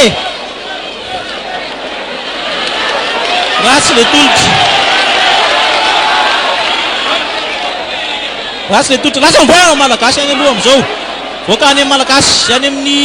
Ghana de lasa miditra ao anatin'ny fotona aloha mele spontané mivoaka amin'ny Zaki ny baolina Zaki any amin'ny Sidonie any amin'ny José lasa indray aloha ay ifa dia miditra ty amin'ny fariny mahazo penalty tsika ka de sary ambony ataon'zareo afrikanina tatsimo teo de mahazo penalty aty amin'ny fahatiny 7 metatra miala amin'ny ligne de but-ndrareo afrikanina tatsimo mifanitsy amin'ny aintso ary dia ho tsara itsika malagasy io baolina io 7 tsika malagasy 20 kosa zareo afrikanina tatsimo mbola i José larina fa 13 any zany hitatsika manangana amin'ny baolina zany andaka ity penalty ity hitatsika namana Christin fa dia rehefa tena tomorotsika sy tafiatsika ireto afrikanina tatsimo reto na dia ao anaty avara dia manao fahadisoana mikoropaka ihany namana Christin prifiny zany zao ty penalty azotsika teo satria dia tao anaty pacte avao mihitsy tsika nandeha dia mahazo penalty makaba José lasa nidaka José ary dia mianga somatsara tsy maty nidaka ny José teo amin'ny 7 minitra sasany mbola mijanona ho 7 no 20 any nisa 7 sika malagasy 20 kosa zareo afrikanina tatsimo renvoi au 22 metres ho andrareo afrikanina tatsimo ny baolina ary dia misy mpilalao afrikanina tatsimo le laharana fahavalo Benjamin François zany io zay somary mbola tsabona eo ambony kianjo io zany somary mbola otrorona kely zany namana Benjamin mafesapesatra angamba mifena ary dia zay fa mitsangana ny lehilahy ary dia itoy ity lalao tia renvoi au 22 metres ho andrareo afrikanina tatsimo ohatrany mahagaga kely ihany aloha amin'izao fotoana izao izy Doro sy Bruno ohatrany tsy misy any koa mpilalao malagasy zay manafantena fa ohatrany mbola mipetraka somatsara ary amin'ny toerana tokana mpilalao fianja sy mbola mieritreritra sy mianova mpilalao mihitsy aloha zany mpanazatra ary nisy nalefanjareo afrikanina tatsimo tao tsy nety sy nahalaka ny tokony izy ihany koa ny renvoi 22 metres namana Christin tsy azo atao ihany koa mamoaka anazy ohatran'le takatsotra ihany izy iny tsy azo atao mamoaka anazy tonga dia any amin'ny ballon mort zany na ty amin'ny ligne de touche de but fa raha izay no mitranga dia mahazo mele eo amin'ny fatriny 20 metatra ary mifanitsy amin'ny aintso zany ilay ekipa tsy nanao le renfort 22 metre izay moa nitranga teo zany dia mahazo meletsika malagasy mazava loatra eo amin'ny fatriny 20 metatra ary dia tsara angambany amin'izao ny drop antsika malagasy satria dia tsara fipetraka tokoa io a mele io tsy tafavoaka aloha ny baolina tsy tafavoaka ny baolina anisan'ny teknika tsara zany taktika tsara manao drop raha stable le mele namana Bruno satria dia tokony tsy olana amin'ny José nandefa zao drop zao satria dia mifanitsy amin'ny aintso zay teo a ity mele ity ary dia antsika malagasy ny introduction lasa ny introduction mialala zaki any amin'ny jota lasa jota manitsy eo fonina mele spontané any amintsika malagasy any amin'ny gany las gany mandeha fonina mele spontané mbola any amintsika malagasy any baolina any amin'ny Sidonie any amin'ny Alain lasy Alain mbola manifatsy vo ihany Alain dia mahita ty amin'ny deka ty lasy deka mbola amintsika malagasy any baolina io fa dia efa mikropaka aloha zareo afrikanina tatsimo io fa dia mangaro izy hita amin'izany fa manao talonnage à la main zareo afrikanina tatsimo ary dia penalty ho asika malagasy a ho tsaraina angamba ny baolina io namana Christin satria dia akaikikaiky any io fa ho tsaraintsika malagasy a tsarany José izay amin'ny kapobeny aloha tamin'ity lalao ity dia nahazo fahombiazana ihany ary na denisy ary le penalty tao amin'ny farany teo izay tsy voatsara tsy maty ary dia mbola ao anatin'ny fahombiazana ihany José amin'ity lalao ity 17 atsika malagasy 20 kosa ho an'zareo Springboks avatsy Afrika Atsimo 12 minitra zay nalaovana tamin'ity fizaram-potoana faharoa ity ary baolina penalty fahadimy ho tsarany José ity hodakana eto ity ary miatrana n'olo lehilahy makabahana miandry ny baolina tafiditra indray amin'ity fidirana faharoa ity indray eto Mahamasina zay tomefy olona ary manana ny filoham-pirenena izay manatrika ny baolina ahoana maty ny José 30 ho an'ny Maki de Madagascar 20 kosa ho an'zareo Afrikanina Tatsimo ny filoham-pirenena Marc Ravalomanana moa zahay dia mbola eto Mahamasina saona tsara mihitsy manatrika ity lalao ity ary azo lazaina ary inona fa dia faly ihany koa ny tenany mahita izao fahombiazana amin'ny ekipa pirenena malagasy izao nanolo mpilalao aloha zareo Afrikanina Tatsimo niditra ny laharana faha-20 Adamsa niditra ny laharana faha-20 Adamsa somary kelikely vatana ihany dia niala ny laharana faha-9 Mkaza izay efa elaela ihany no voatona teo ambony kianja lasa andreo misanzio an'ireo Afrikanina Tatsimo azon'ireo Afrikanina Tatsimo ihany dia ahoana idina akaiky ny tsipiky ny 20 metatra ho an'ny malagasy eo voaka ao an'zareo Afrikanina Tatsimo dia laharana faha-20 mamakivaky Roks mamakivaky ao dia mity anatin'ny faritra ny 20 metatra ny malagasy dia mivoaka ao ny laharana fahatelo izay notanisa aloha fa tafavoaka ihany izy dia mitsirovaka ao anatin'ny faritra ny 20 metatra malagasy lasa indray aloha ny totoafon'zareo Afrikanina Tatsimo voaka ao izy amin'ny baolina ohatra ny voatorintsika malagasy ihany ary dia voaka ao aty malagasy ny baolina ratsy nefa nitolotra tsara ihany le fainty fa dia milalao manivatsiva dia tsy afaka lavitra ihany ahoana zay vao mivoaka ary dia mahita tosy tsy mahita tosy mbola tsy mahita tosy ihany aty amin'ny lalana faha-17 aty amin'ny Smith dia lasa ihany Smith dia ahoana voaka tosy izy ny farany miaraka amin'ny baolina eo amin'ny fahatry ny 20 metatra ny malagasy mivoaka tosy ho an'zareo Afrikanina Tatsimo dia misy fianovana mpilalao ho an'ny malagasy fa milokomana hiditra Ibrahim dia miala Ibrahim laharana faha-20 zany miditra ary laharana faharoa no mivoaka aina vao an'ny Maki zay izy marina zany mafy dia mafy tokoa ny asa zany nataon'reto pacte voantsika malagasy reto na eo amin'ny placage zany na mifamerana nylay mele spontané ataony zareo Afrikanina Tatsimo hitantsika moa teo zao fa dia nisy mele spontané an'zareo Afrikanina Tatsimo baolina nefa dia mafy mitosika nataontsika lasantsika malagasy le baolina namana Christin azontsika malagasy ny baolina any amin'ny tongotry any amin'ny José lasa nidaka José miala tany aty aloha aty dia mahita tosy somatsara aty amin'ny fatriny 10 metatra miala ny ligne de butsika malagasy ny lalaovana amin'izao fotoana zao tos ho an'ndrareo afrikanina tatsimo. Amizay dia azo lazaina fa nanjakatsika malagasy tanteraka mihitsy ary na dia misy atao hoe lavalava ihany ary le larana fahaefatra anjareo afrikana tatsimo martelo lava dia lava ihany kosa ingy tsy mitery zany andrea malagasy toso aloha anjareo afrikana tatsimo aty amin'ny tanin'ny malagasy ary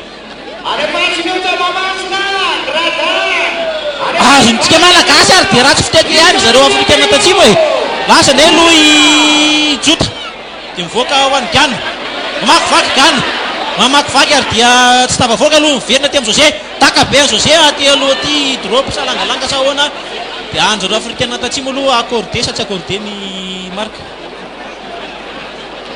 nanao marque aloha zany le larina fa 2012 dia mahazo coup franc zareo afrikanina tatsimo ino moa namana Kristin azo lalovinaingana diaingana iny marque iny fa tsy voatery anao hoe iandry any reo mpilalao aty amin'ny folo metatra lasa baolina zany langalanga avy hatrany mahita tosy sa tsy mahita lasa mandeha tosy rapide atsika malagasy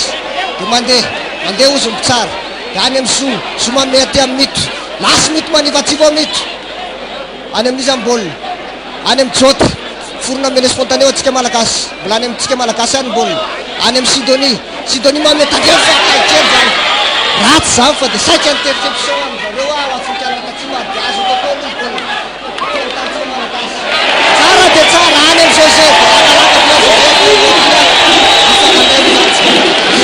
hita amin'izany namana Kristin dia sa atao amintsika malagasy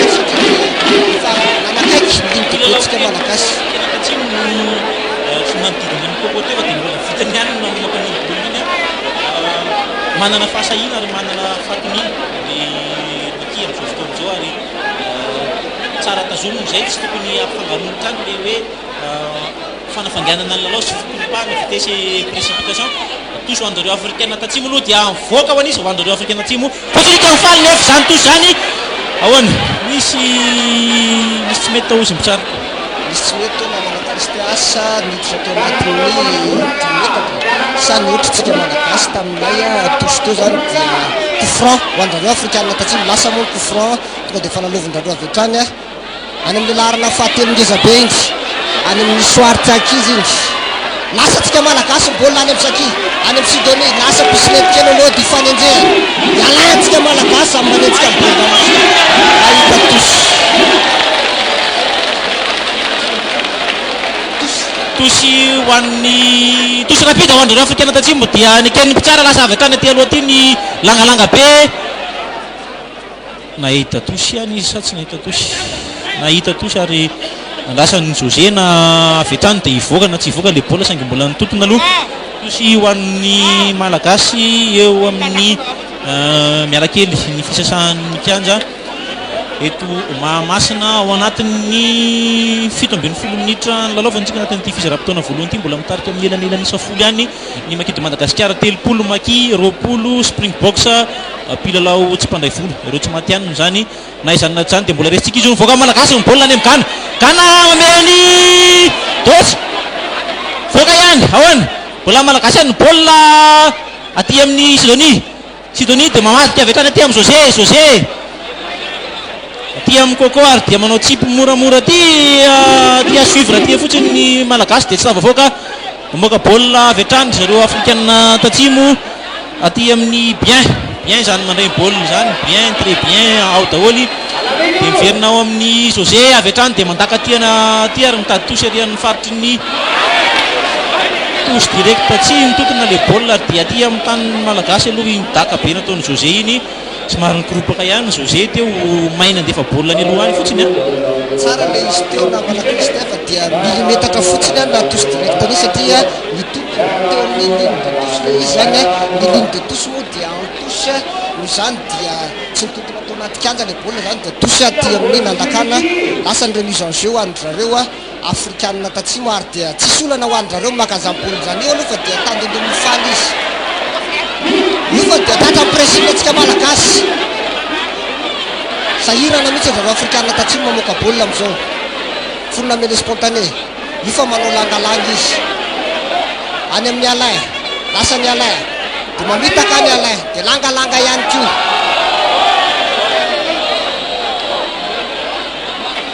sisiny ninona aloha tsy nomeny tsara retady moa zany tsika malagasy ary dia mitoy ihany nanao any amin'izareo afrikanina tatsimo ihany misy avantage zany ho an'zareo afrikanina tatsimo nanao anavantsika malagasy dia mele introduction ho an'zareo afrikanina tatsimo miora aloha amin'izao fotoana zao dia efa azo lazaina hoe 20 minitra zay ny nanaovana tombonao tsika malagasy zay satria dia efa mitarika aloha tsika malagasy amisa 30 zany hoe namahita sy ray transformer reto afrikanina tatsimo reto mbola tsy mahazo atsika aloha zay namana Kristin tokony izany mitazona elandrindra io elanelanisa io zany namana Kristin zay no tena tokony atao mitazona elanelanisa nefa na izanona zany mba misy ihany koa ny fomba ahafahana mampitombona isa ny possibilité ahafahana mampitombona isa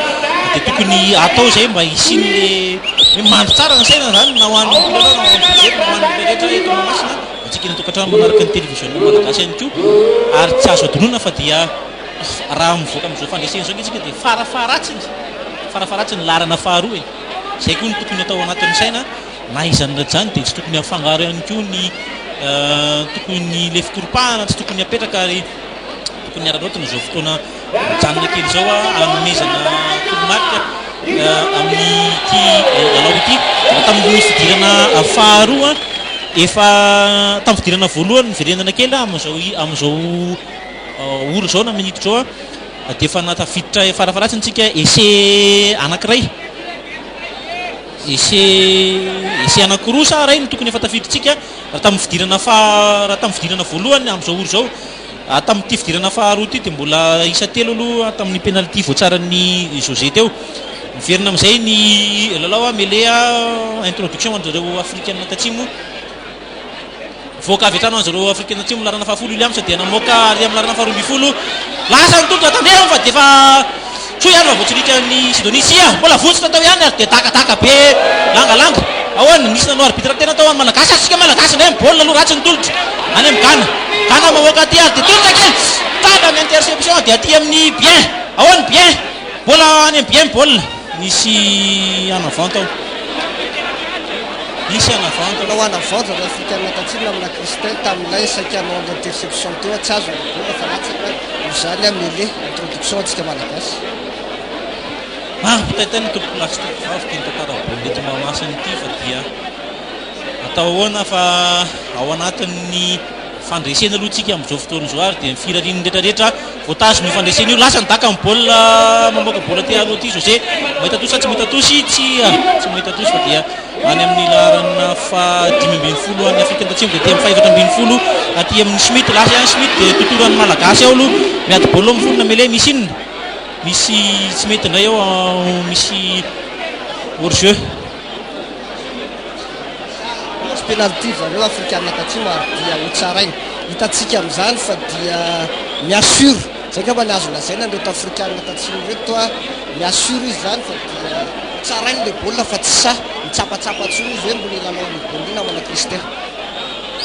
ary ny fanolinana moa dia tsy ho tafiditry Williams ity baolina ity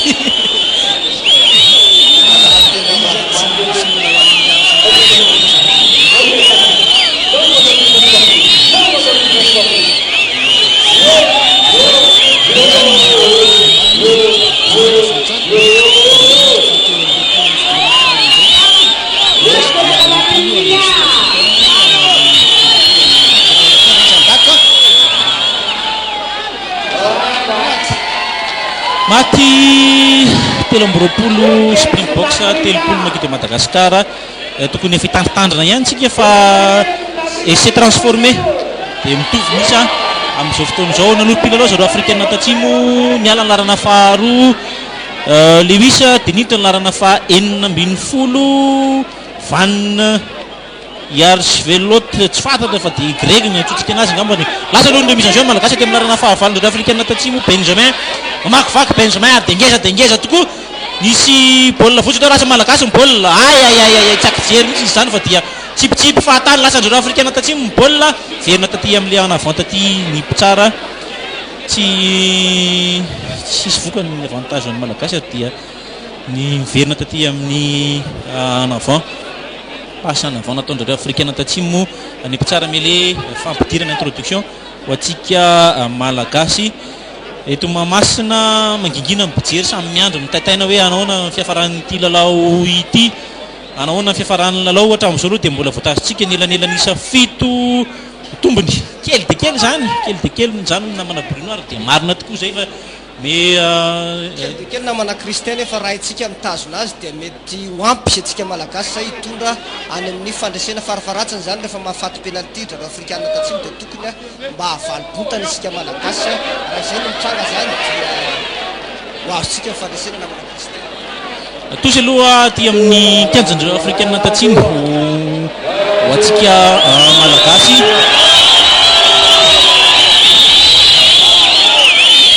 Zay fa nivahevitra mitsarasatsy nivahevitra ho an'izareo afrikanina tatsimo indray hono zany le tosy ary dia misiko Mahamasina eto tsy mankasitraka fa mpitsara moa zany no tompony teny eto ary dia lasa ny tosin'ilay larana fahinina ambin'ny folo grek voaka ho an'ny malagasy. Lasa indray aloha baolina ho an'ny malagasy any amin'ny Jota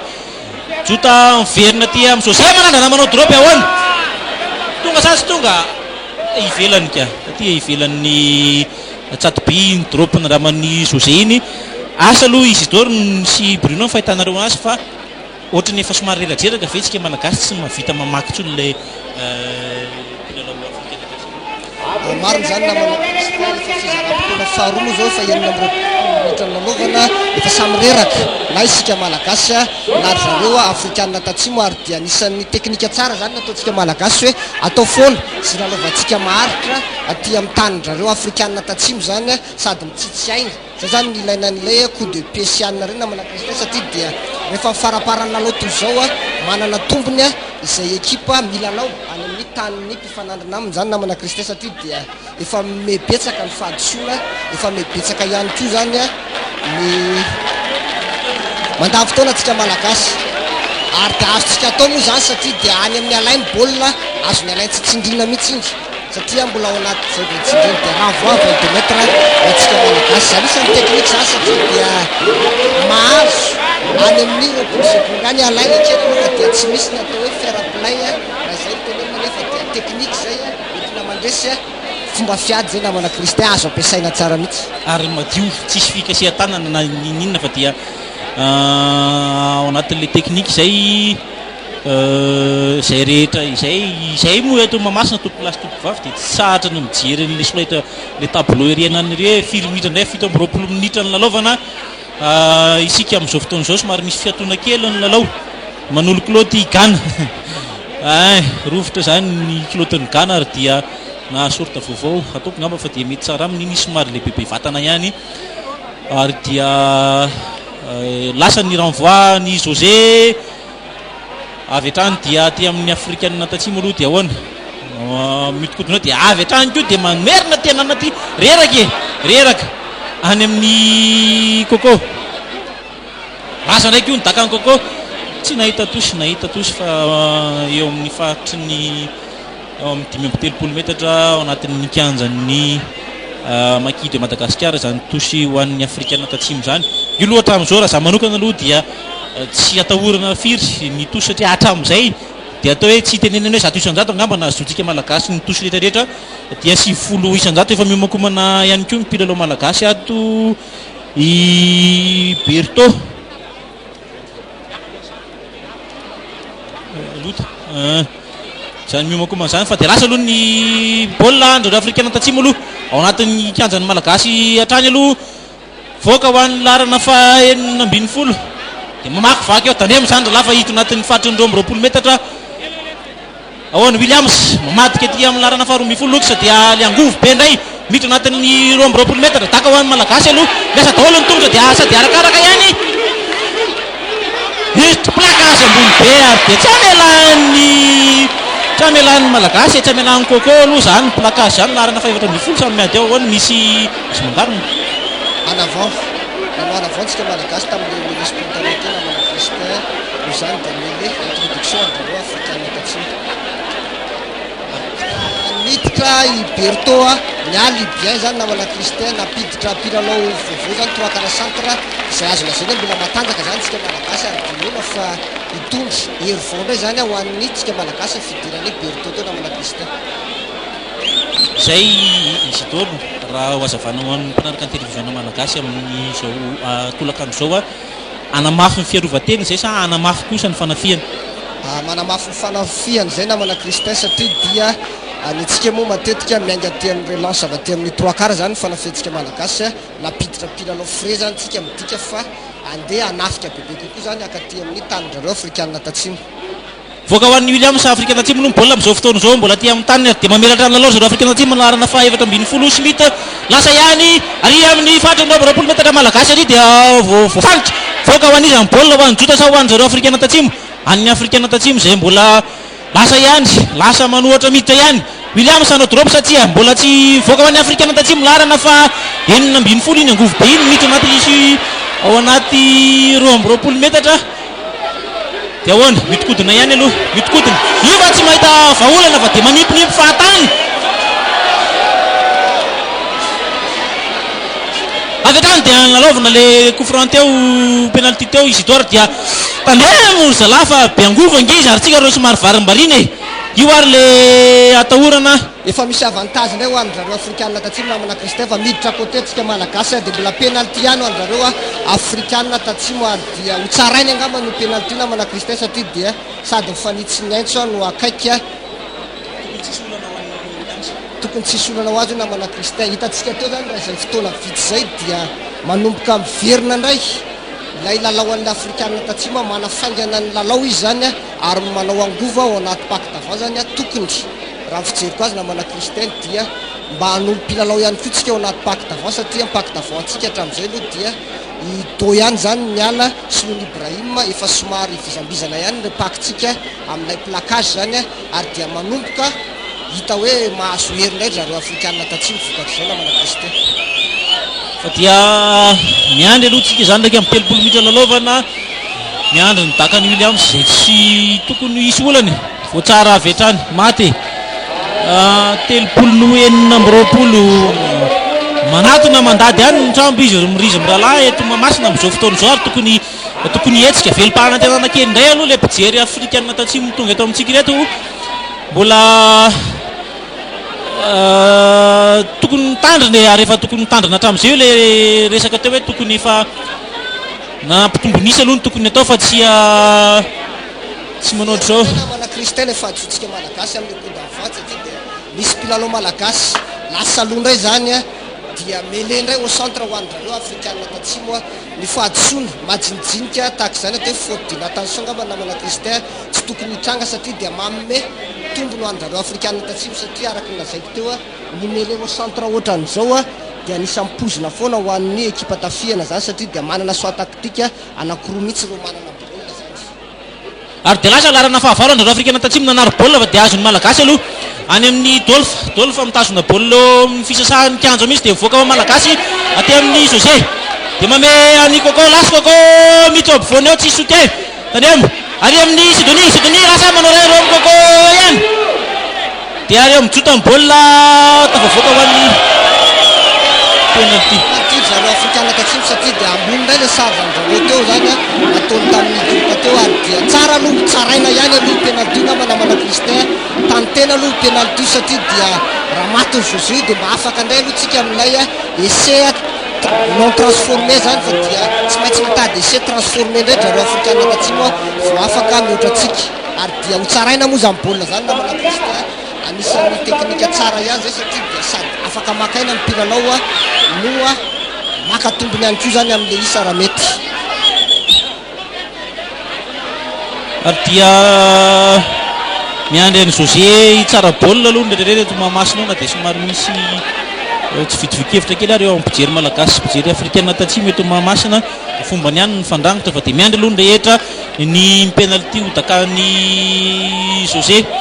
minitra fahatelo amin'ny 30 tsika izao efa nitsaka ny 5 amin'ny 30 maty tsy maty misetikely ndraiky telo amin'ny 30 any malagasy 9-20 an'ny Springboks miala an'le essai non transformé teo tsika Isidoro ohatrany somary masimasaka zany ela fotina le chronomètre le famantaranandro ry amin'ny tableau ry lasa aloha mise en jeu ndrareo Afrika Atsimo tonga dia azontsika malagasy miforona ny mele voaka ho anisany baolina voaka ho an'ny José avy hatrany dia mitady tosy any alohany mahita sa tsy mahita tosy eo amin'ny fisasahan'ny kianja enina minitra sisa namana Christian izany hoe ina fomba fitentsika malagasy hoe miaritra kely izy dia ondrono eto mitsy edina fa dia toerana amin'ny lalao famaranana amin'ity fedinarana amin'ity toponainy ity zany ny dinara namana Christian ka dia miaritra kely tsika dia final lasa aloha ny tosy ary dia placage tsara dia tsara nisy tsy nety tao ny mpitsara ambony dia ambony ny an'le mpilao africain Atsimo teo dia misy fanonona mpilalao andreo africain Atsimo mitany 20 sy ny 20 Adamsa sy Stofil dia niala ny larana fa 2 sy ny fa 13 namba izy raha tsy diso ny fahitanay 13 niala lasa aloha ny tosy anatin'ny andretrezany ao malagasy aty amin'ny José mamokany amin'ny Sidonie miverina misy cravatte ndray tao toboky lasy toboky vavy fa tena vela mpitsara aloha andeha ny baolina tsisy ninino mpitsara dia mivoaka ho an'ny Zaki dia mitady tosy aty anana aty tsy mahita dia zay vao miverina amin'ny lay fadisona teo ny mpitsara cravatte aty amin'ny tenda aty anana aty ary dia maromaro ihany le fanomanana aty ambonimbony izy dolo tsy tokony efa mendrika karatra mavy ihany ve re tokony efa mendrika karatra mihitsy re satria dia efa faute répété reny zany fa io moa ny fahitany tsara anazy namana Christian mety tsy dia volontaire loatra ilay sarge ambony zany fa mety itsika malagasy ny mendrika dia mandeha le cravatte zay ngamba mety fahitany tsara anazy fa raha nisany telo namana Christian dia fa tokony ivoaka ny karatra ary raha ny fahitana an'izao fimakomanana eo ambonin'ny kianja zao ohatra no andramana José ho tsaraina ve ty penalty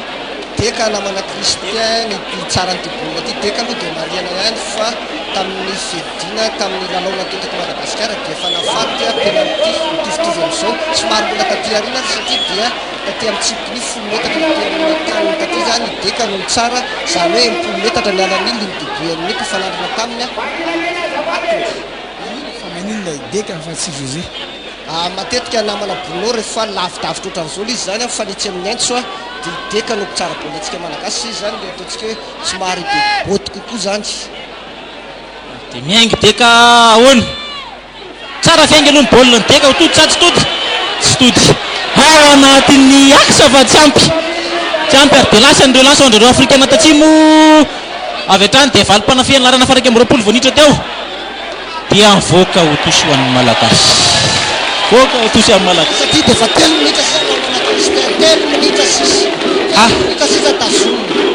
toboky lasy toboky vavy dia tsy mitsara aloha dia mijery an'le chrono ery amin'le tableau be ery zay telo mirahalato ary dia mitataina ohatrany tsy rehetra ny tokantrano any mitataina ohatrany eto mamasina ihany koa mety vokatra ty lalao ity afaka 3 minitra eo dia misokatra amintsika ny lalao famaranana amin'ity top 9 ity asa aloha na manahoana ny vokatra ny Casablanca na efa nanomboka ny lalao na ahoana eo amin'ny fionan'ny Maroc lasa aloha ny tosy dia avy hatrany dia antsika malagasy voaka aty amin'ny Zaki mamehany Sidonie dia mitady tosy aty amin'ny ilany aty nahita sa tsy nahita teneniko teo namana Christian anisan'ny teknika tsara ataontsika malagasy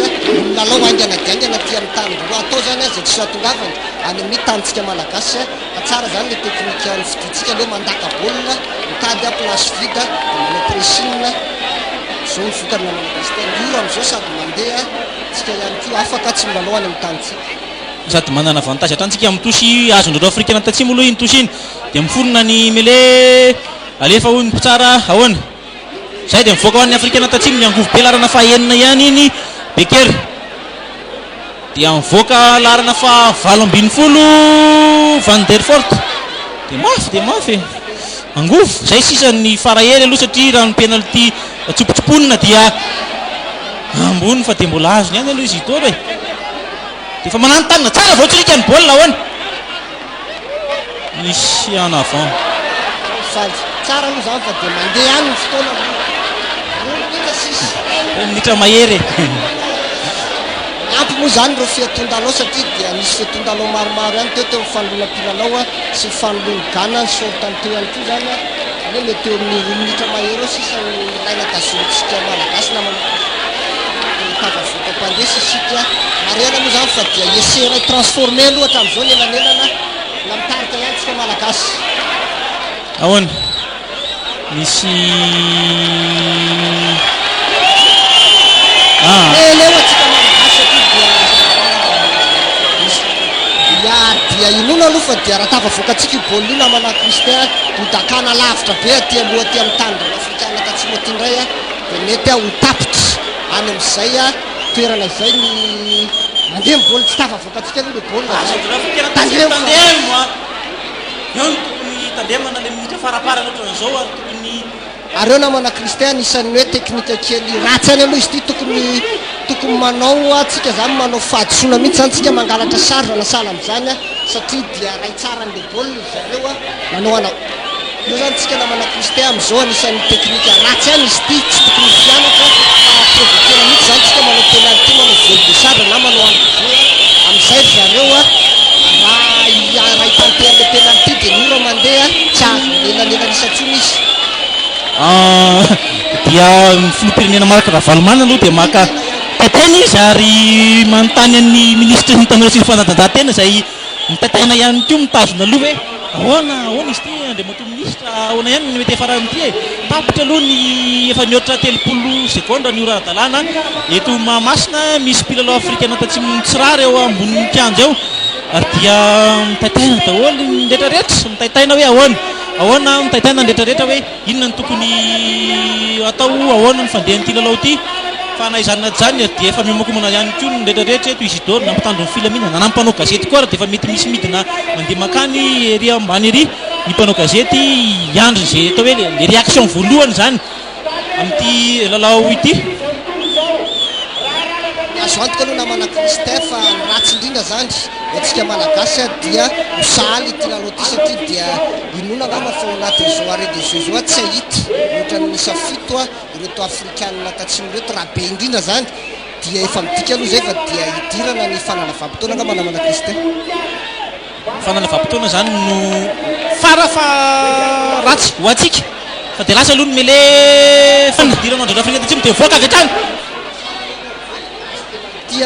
zareo afrikanina tatsimo fa voaka ho an'ny afrikana tatsimo ary amin'ny ilany ery ahoana esesasese eo ry zalato hoano ao aloha voatoana raha mbola esiany namana Kristin somary sisisiny aloha dia mbola mila mahavita ny transformation izy a eo koa zany tokony raha mahazo atao dia tsy aty ampivoan'ny kianja aty zany no toanatsika malagasy manantany reto afrikana tatsimo reto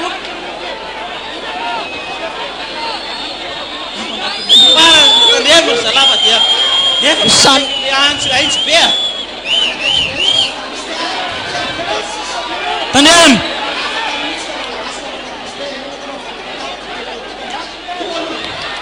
anokadrary dia ese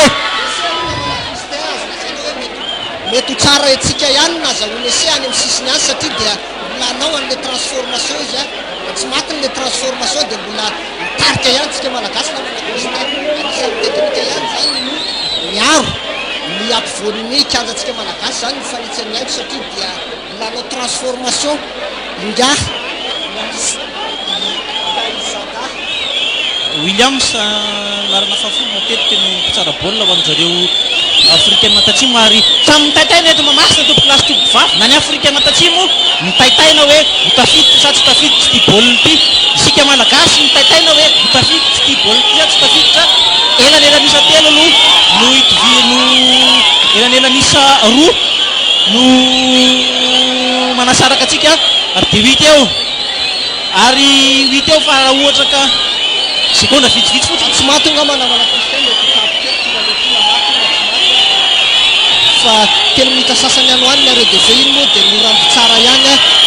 no mitazona an'iny arrêt de jeu lasa ny dakany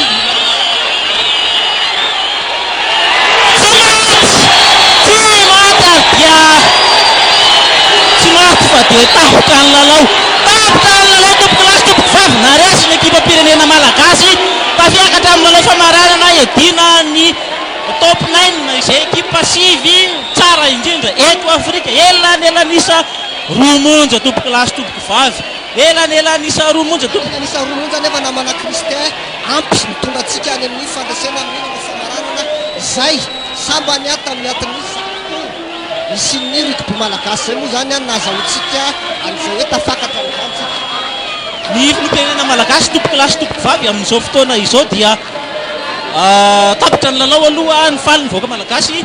ary dia faly torak' izany ihany koa ny filoham-pirenena malagasy miatrika ity lalao ity mijeren'ity lalao ity ary azo lazaina fa isan'ny mitondra hery lehibe ho an'ny ekipam-pirenena malagasy ny fisin'ilay fahatongavany filoham-pirenena teo ary izay rehetra izay dia azo fitintsika ao anatiny atao hoe fahombiazana tanteraka tsy napoiziny maro ihany tsy napoiziny maro ihany ny fandresena iny Bruno Razafindrakoto ary tena resy tanteraka ny ekipam-pirenena ny ekipam-pirenena afrikanina tatsimo ary misy fitondrana tsangoron'ny mpana zatra mihitsy ato ary dia misy fitondrana tsangoron'ny mpana zatra alery epitery manao marsa kanara sovy kanara ny maki de Madagasikara fandresena oreketiny tantara ity fandresena androany ity Christian Rakotoarso telopolo ny raiky amin'ny telopolo hiatrika lalao famaranana amin'ny lalao lehibe resam-pirenena ny ekipam-pirenena malagasy ity rugby ity ary dia oreketiny tantara koa izany oreketiny tantara ihany koa fa ny filoham-pirenena marika Ravalomanana dia tonga nanome hery sy voninahitra ity lalao ity sy tondra ny fampahirezana ho an'ny maki de Madagasikara oreketiny tantara ihany